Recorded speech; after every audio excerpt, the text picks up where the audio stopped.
The scalpel trembled in Dr. Harold Morrison's hand as he delivered news that could silence the voice that had already changed America forever. Nashville, Tennessee, March 15, 1955. The examining room at Vanderbilt Medical Center was sterile white, nothing like the honky-tonk clubs where Elvis Presley had been building his reputation one song at a time. But the 20-year-old truck driver from Memphis wasn't here for his rising career. He was here because something was wrong with his throat, something that had been getting worse for months. "Mr. Presley," Dr. Morrison said, setting down his instruments with the careful precision of a man delivering a death sentence. "I need to be completely honest with you about what we found." Elvis sat on the examination table, his legs dangling like a child's, still wearing the pink shirt and black pants that had become his signature look. Sam Phillips, his producer from Sun Records, stood in the corner, chain-smoking Lucky Strikes and trying to read the doctor's expression. "You have severe nodules on your vocal cords. Without immediate surgery, they'll continue to grow. But here's the problem. This type of surgery in 1955, there's no guarantee you'll ever sing again." The words hung in the air like smoke. Dr. Morrison continued, his voice growing more clinical as if distance could somehow soften the blow. "The procedure is experimental. We'd essentially be scraping scar tissue from your vocal cords. Best case scenario, you recover fully in 6 months. Worst case," he paused, studying Elvis's face, "you never perform again." Elvis stared at the floor, processing information that could end everything before it had truly begun. 6 months earlier, he'd been a nobody driving trucks for Crown Electric Company. Now That's All Right was climbing charts across the South, and Colonel Parker had been making noise about taking him national. "And if I don't do the surgery," Elvis asked quietly, "the nodules will continue growing. You'll lose your voice gradually over the next 6 months, maybe less. Either way, Mr. Presley, your singing career is likely over." Sam Phillips crushed his cigarette in the ashtray with more force than necessary. "Doc, you're telling me the kid who's going to revolutionize music might never sing again?" "I'm telling you that medicine isn't magic, Mr. Phillips. We can try to save his voice, but I can't promise anything." What happened in that moment would reveal something about Elvis Presley that even those closest to him had never seen. The young man who had seemed almost shy during his early performances suddenly displayed a resolve that surprised everyone in the room. "When can we do it?" Elvis asked. Dr. Morrison blinked. "Son, did you hear what I just said? You might never—" "I heard you, Doc, but here's what you don't understand." Elvis stood up, his full height making him seem older than his 20 years. "I've been poor my whole life. I've driven trucks, worked construction, done everything I could to help my family get by. But when I sing, something happens that I can't explain. It's like I'm supposed to be doing exactly what I'm doing." He walked to the window overlooking Nashville's music district, where recording studios and publishing houses were creating the soundtrack to America's future. "You're giving me a choice between maybe keeping my voice and definitely losing it. That's not really a choice at all, is it?" Dr. Morrison had performed hundreds of these consultations, but something about Elvis's calm acceptance of such devastating odds unsettled him. "Mr. Presley, I want you to take some time to think about this. Discuss it with your family, your manager." "My mama didn't raise me to run from hard choices," Elvis interrupted. "She raised me to have faith that things work out the way they're supposed to." Sam Phillips watched this exchange with growing amazement.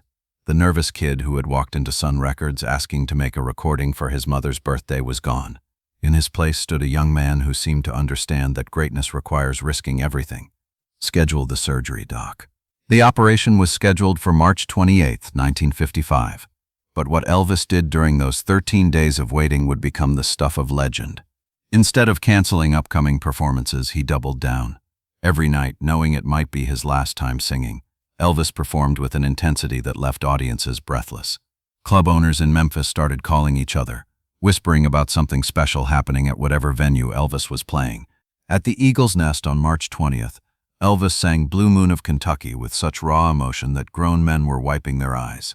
The next night at the Bon Air Club, his rendition of That's All Right had the entire crowd on their feet, sensing they were witnessing something historic. But it was the night before his surgery that Elvis did something that would haunt those who witnessed it for the rest of their lives. March 27, 1955. The Louisiana Hayride broadcast from Shreveport was supposed to be routine.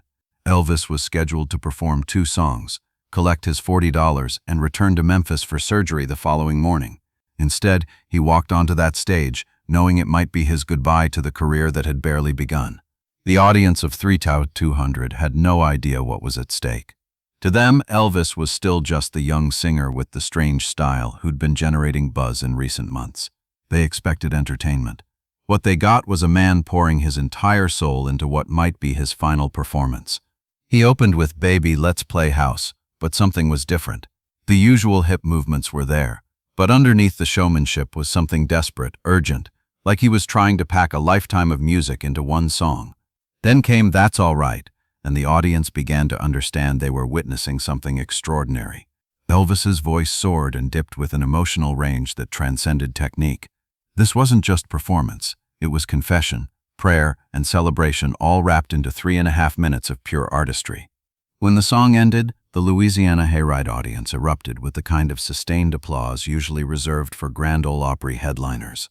Elvis stood center stage, breathing hard, sweat glistening under the lights, and did something unprecedented. He broke character completely. "Ladies and gentlemen," he said, his voice carrying clearly through the broadcast microphone to radios across the South. "I want to thank y'all for everything. Your support, your kindness, your willingness to listen to something new. Tomorrow I'm having surgery, and I don't know if I'll ever be able to sing for you again."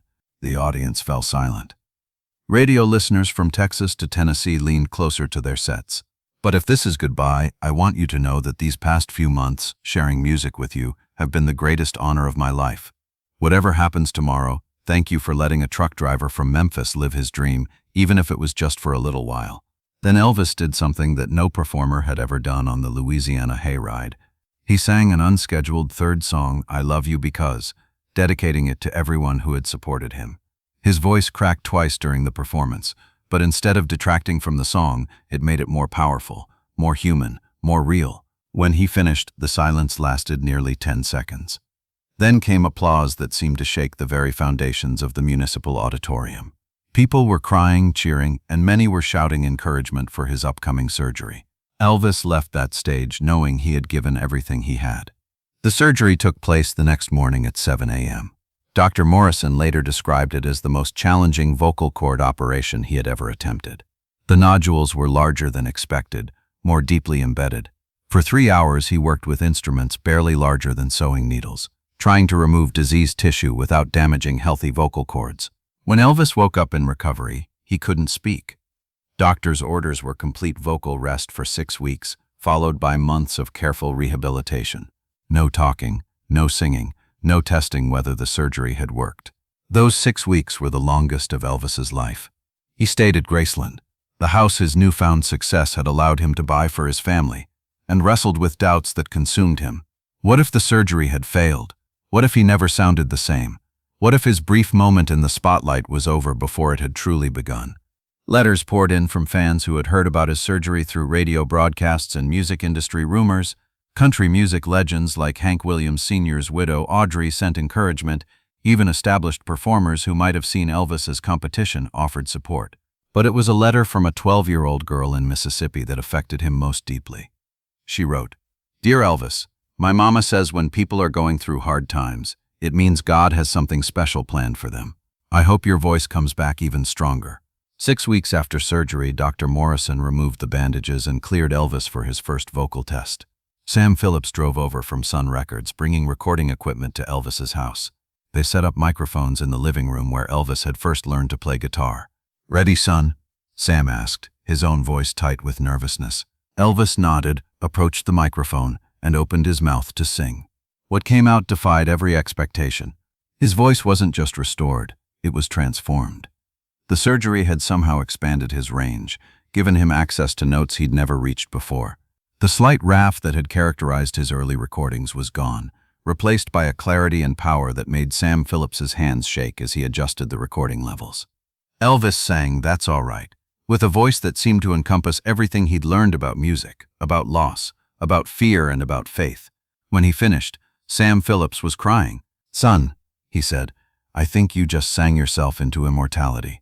The first post-surgery recording session produced "Mystery Train," a song that would become one of Elvis's most celebrated early works.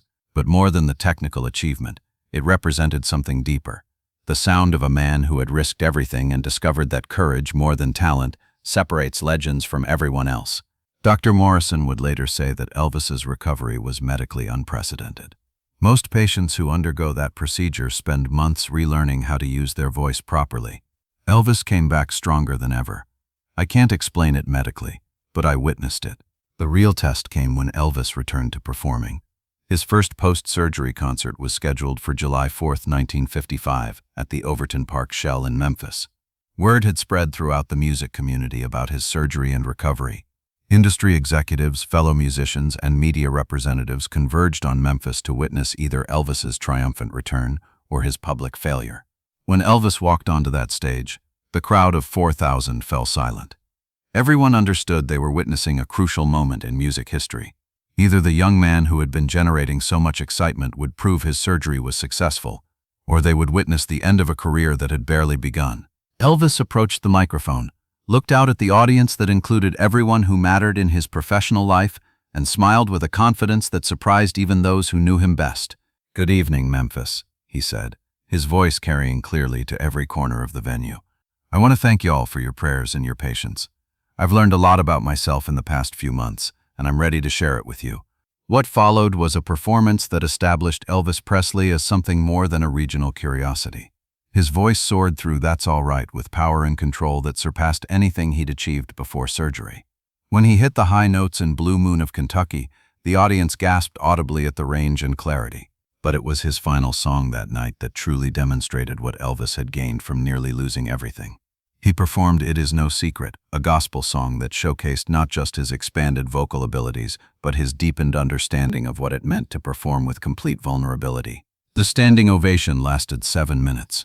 Colonel Parker, who had been watching from the wings with growing excitement, knew he was witnessing the emergence of something unprecedented in American entertainment. This wasn't just a singer who had recovered from surgery. This was an artist who had been forged by adversity into something approaching greatness. Within 6 months, Elvis would sign with RCA Records. Within a year, he would be appearing on national television. Within 2 years, he would be the most famous entertainer in the world. But those who witnessed his comeback performance in Memphis knew the real story. They had seen a young man face the possibility of losing his gift and choose faith over fear. They had watched someone discover that true strength isn't avoiding challenges, it's finding ways to transform them into stepping stones toward something greater. Dr. Morrison continued practicing medicine for another 30 years, but he never forgot the patient who taught him that healing involves more than medical technique. Elvis Presley showed me that sometimes the body can accomplish what science says is impossible, but only when the spirit refuses to accept limitations. The surgery that could have ended Elvis's career became the foundation for everything that followed. The voice that emerged from that operation carried not just expanded range and power, but the wisdom that comes from risking everything and discovering you're stronger than your fears. Years later, when Elvis was performing in sold-out arenas around the world, he would sometimes tell audiences about the doctor who gave him 6 months to live as a performer. "He was trying to prepare me for the worst," Elvis would say. "But what he actually did was teach me that the worst thing that can happen to you might turn out to be the best thing that ever happened." That lesson guided Elvis throughout his career. When faced with criticism, controversy, or career challenges, he remembered the morning he woke up not knowing if he'd ever sing again, and found the courage to keep moving forward. The nodules that threatened to end Elvis's career before it began became the crucible that forged the voice that would change popular music forever. Sometimes the greatest gifts come disguised as the worst possible news, and sometimes having faith in your purpose is the only surgery you really need.